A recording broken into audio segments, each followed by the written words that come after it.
Hello students, आज हम पढ़ेंगे नेक्स्ट टॉपिक। अभी हम पढ़ चुके थे ट्रायंगल्स लॉ। तो अभी ट्रायंगल्स लॉ में हमने एक मेथड से जो रिजल्टेंट है, रिजल्टेंट फैक्टर, वो हम कैलकुलेट किए थे। अब हम दूसरे मेथड से देखेंगे। दूसरे मेथड से एक मैथमेटिकल मेथड है और बड़ा इंटरेस्टिंग है, बड़ा इजली आपको तुरंत रिजल्टेंट फैक्टर आ जाएगा। ठीक है, लेकिन उससे पहले हमें एक फॉर्मूला को जानना होगा। फॉर्मूला जानने से पहले हम जो ट्रायंगल का बेसिक कंसेप्ट है उसको हम समझेंगे। सबसे पहली बात कि यहाँ एबीसी कोई ट्रायंगल है, तो ए के सामने के साइड को हम स्मॉल ए से रिप्रेजेंट करते हैं। ठीक है, बी के सामने के साइड को स्मॉल बी से और सी के सामने के साइड को स्मॉल सी से। यहाँ पे अब यहाँ पे मान लिया जाए कि ये एंगल है अल्फा, तो अल्फा बनाने वाली जो साइड है वो है ए और सी। तो यहाँ पे कॉस अल्फा होगा आपको इसका स्क्वायर, मतलब जो दोनों साइड बना रहा है उसका स्क्वायर का सम ए स्क्वायर प्लस सी स्क्वायर माइनस करके जो बाकी तीसरा साइड है वो हो गया डिवाइडेड बाई 2 और जो बना रहा है इनटू करके ए सी। क्लियर है? इसी पे आधारित इस चीज को आप समझ लीजिए। सारे एंगल को आप लिखिए अपने से, ठीक है, तो कंसेप्ट क्लियर हो जाएगा।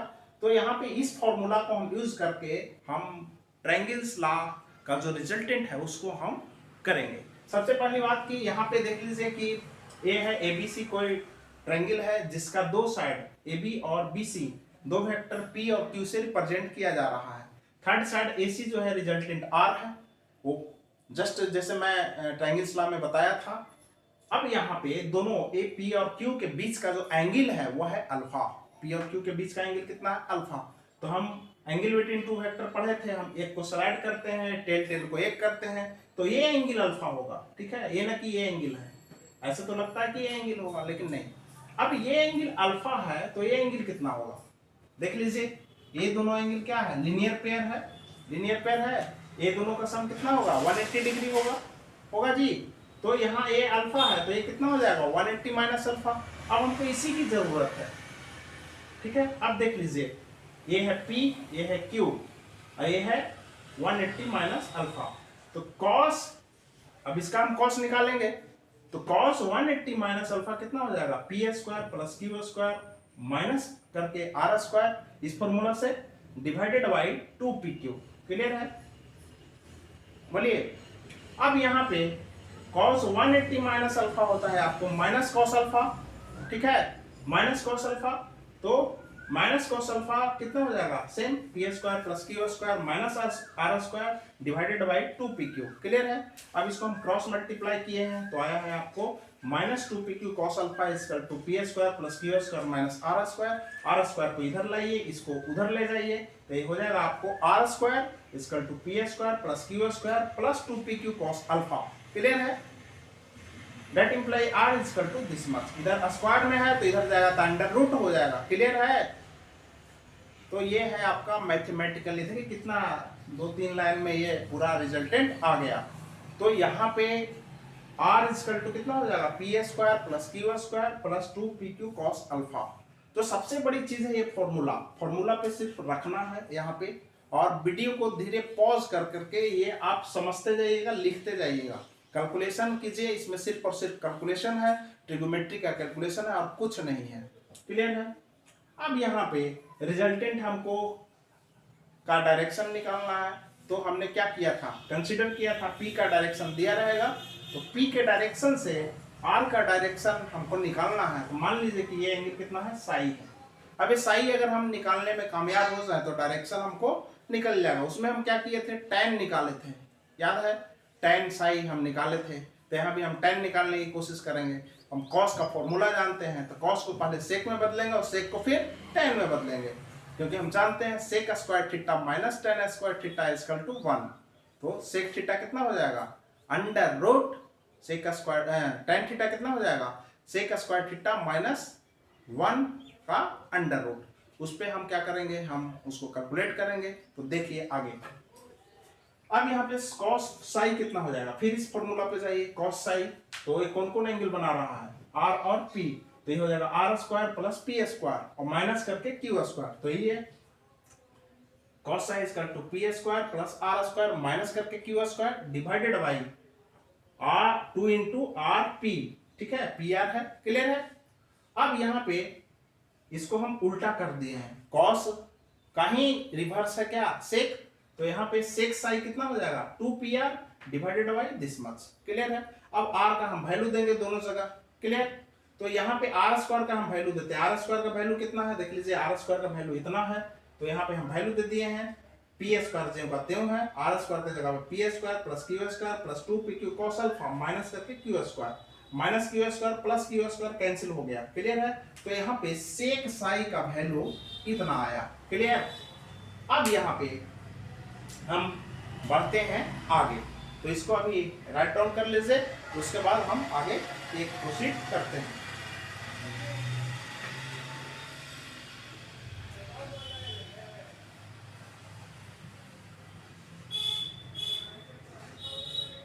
अब यहाँ पे देख लीजिए सेक साई कितना हो गया 2 P R divided by P square plus q square plus, यहां पे देख लीजिए P square 2 P square plus यहां पे 2 p q cos alpha, that implies sec psi is equal to 2 P R divided by 2 P यहां भी है 2 P यहां भी है, तो 2 पी कॉमन हो जाएगा, यहां बच जाएगा कितना p प्लस यहां क्या बच जाएगा q cos अल्फा, क्लियर है, बोलिए।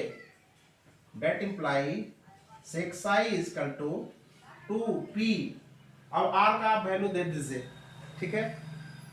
अब r का वैल्यू कितना हो जाएगा P square plus q square plus 2 p q cos alpha divided by, यहाँ पे 2p कैंसिल हो गया जी, तो यहाँ सिर्फ r ही बचा, r का वैल्यू दिए, अब यहाँ कितना बचा p plus q cos alpha, clear है, बोलिए। अब यहाँ पे हम फॉर्मूला का इस्तेमाल करेंगे,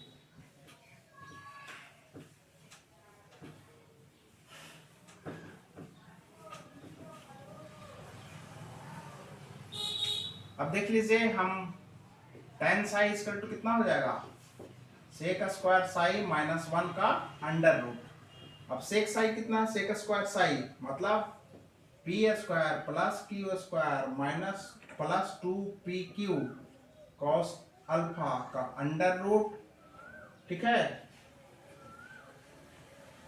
का under root divided by p plus q cos alpha, ये सेक साई है का स्क्वायर माइनस 1 का अंडर रूट, यही है ना।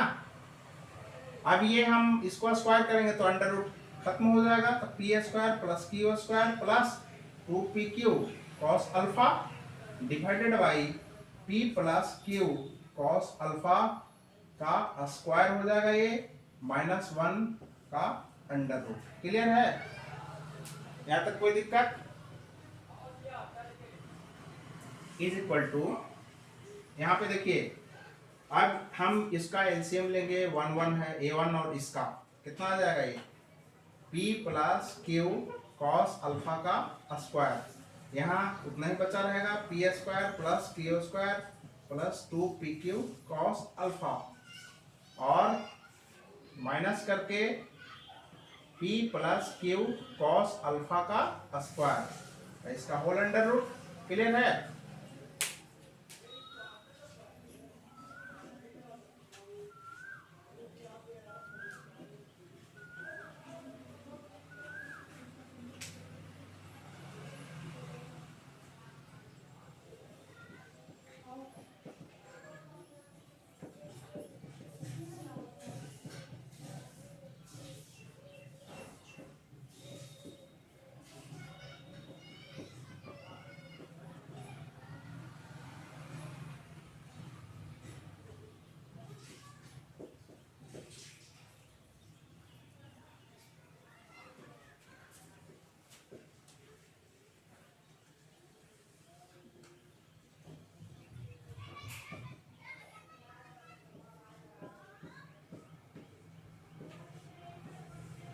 यहाँ पे देख लीजिए कि कैलकुलेट करके हमें इतना आया, ठीक है। अब हम इस माइनस साइन को हम हटाएंगे तो अंदर का जितने भी साइन है प्लस वो माइनस हो जाएगा। तो यहाँ हो जाएगा P square plus q square plus 2pq cos alpha minus P square minus q square cos square alpha minus 2pq cos alpha divided by p plus q cos alpha. अब यहाँ पे देखिए ये स्क्वायर में है तो अंडर रूट हटाएंगे तो स्क्वायर खत्म हो जाएगा। हम नीचे का छोड़ देते हैं, ऊपर अंडर रूट लगा देते हैं। क्लियर है? अब देखिए क्या क्या कैंसिल हो रहा है, ये और ये गया, ठीक है, पी स्क्वायर कैंसिल, तो बच क्या गया, यहाँ पे देख लीजिए क्यू स्क्वायर यहाँ भी है, क्यू स्क्वायर यहाँ भी है, कॉमन है, क्यू स्क्वायर कॉमन, तो यहाँ क्या बच गया 1, यहाँ क्या बच गया cos square alpha divided by under root में है जी p plus q cos alpha. ठीक है, अब देख लीजिए क्यू स्क्वायर का, देख लीजिए Q square 1 minus cos square alpha कितना होता है साइन स्क्वायर अल्फा। ठीक है, क्लियर है? अब इसका अंडर रूट है divided by p plus q cos alpha. Clear है? अब देख लीजिए ज्यादा कैलकुलेशन नहीं है,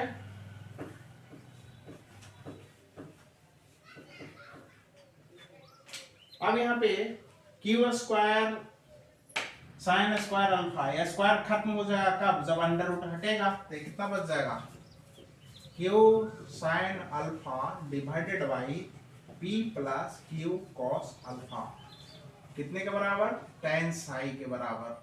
ठीक है, that implies psi is equal to tan inverse q sine alpha divided by p plus q cos alpha. आ गया? तो यहाँ पे दो मेथड से हम निकालेंगे रिजल्टेंट r को as well as the direction of r। तो यहाँ पे tan साई निकला, उस मेथड से भी tan साई इतना ही था। क्लियर है? अब हमने क्या पाया कि जब दो वेक्टर किसी पार्टिकुलर एंगल पे होता है तो उसका रिजल्टेंट कितना होता है जी पी एस, जैसे p और q है और अल्फा एंगल पे है, P square plus q square plus 2pq cos alpha का अंडर रूट। क्लियर है? और tan साई मतलब साई अगर किसी पार्टिकुलर वेक्टर p से साई एंगल पे है तो tan साई कितना हो जाएगा q sin alpha divided by p plus q cos alpha. अब यहाँ पे कुछ स्पेसिफिक केसेस हैं, ठीक है, उसके बारे में हम देखेंगे। इसको राइट डाउन कीजिए, उसके बाद हम ये करते हैं। यहाँ पे कुछ स्पेसिफिक केसेस हैं। क्या केसेस है? जैसे देख लीजिए P और Q दो वेक्टर हैं, कितने एंगल पे है, अल्फा एंगल पे है। अब Q को, ये एंगल को छोटा करो छोटा करो छोटा करो, ठीक है, एक समय ऐसा आएगा ये Q जो है P के डायरेक्शन में हो जाएगा, तब एंगल कितना हो जाएगा 0। मतलब जब P और Q के बीच का एंगल 0 है तब दोनों क्या हो जाएगा सेम डायरेक्शन में। जैसे दो फोर्स है ना, P और Q एक ही डायरेक्शन में लग रहा है, मान लिया 2 न्यूटन और 3 न्यूटन, क्या करते थे दोनों को ऐड कर देते थे 5 न्यूटन। कैसे हुआ भाई? यहाँ पे एंगल कितना है 0 है, दोनों का, दोनों सेम डायरेक्शन में है, इसका मतलब दोनों के बीच का एंगल 0। अब 0 होगा तो cos 0 कितना होता है, यहाँ cos अल्फा होता है, r इक्वल टू कितना p square plus q square plus 2pq cos alpha. यहाँ अल्फा 0 है, अल्फा 0 है तो cos अल्फा कितना होता है, cos 0 कितना होता है 1, तो यहाँ पे cos अल्फा की जगह पे 1 हो जाएगा। अब यहाँ पे देख लीजिए रिजल्टेंट r कितना हो जाएगा p square plus q square plus 2pq cos 0। Clear है? अब cos 0 का वैल्यू 1, तो यहाँ 1 हो गया, देख लीजिए 2pq cos अल्फा हट गया, 1 हो गया, यहाँ पे 1 इंटू दिस 1 इतना ही आएगा 2pq। अब हम जानते हैं p square plus q square plus 2pq का कितना वैल्यू होता है p प्लस q का होल स्क्वायर, और अंडर रूट को हम हटाएंगे, स्क्वायर को हटाएंगे तो अंडर रूट भी हट जाएगा, तो यहाँ पे ये कितना हो जाएगा वैल्यू p प्लस क्यू हो जाएगा, तो रिजल्टेंट r कितना हो गया p प्लस क्यू। तो जब दो वेक्टर एक ही डायरेक्शन में है तो रिजल्टेंट जो है दोनों के मैग्नीट्यूड के सम के बराबर होता है। क्लियर है? तो हम क्या करते हैं, जब दोनों एक ही डायरेक्शन में है तो दोनों के मैग्नीट्यूड को हम क्या करते हैं सम कर देते हैं, ऐड कर देते हैं। क्लियर है?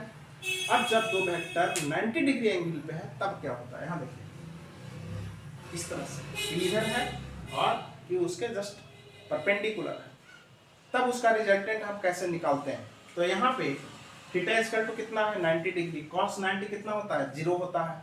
तो यहाँ पे पी एस रिजल्टेंट कितना होता है G P square plus q square plus 2pq, cos alpha की जगह पे 90 डिग्री 90 लिख दिए, और इसका वैल्यू 0, इसका वैल्यू 0, तो ये टर्म हो जाएगा 0, तो r कितना हो जाएगा P square plus q square का अंडर रूट। क्लियर है। तो जब 90 डिग्री रहेगा तो ये इतना होगा। क्लियर। अब देखिए कि जब थर्ड केसेस है,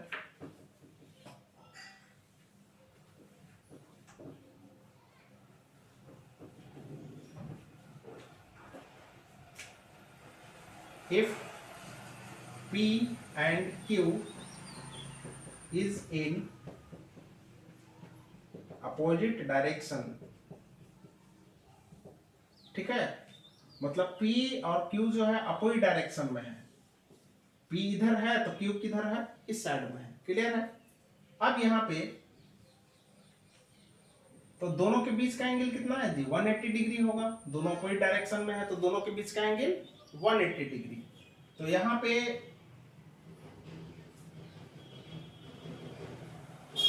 cos 180 कितना हो जाएगा, cos 180 का वैल्यू कितना होता है जी -1 होता है। क्लियर है।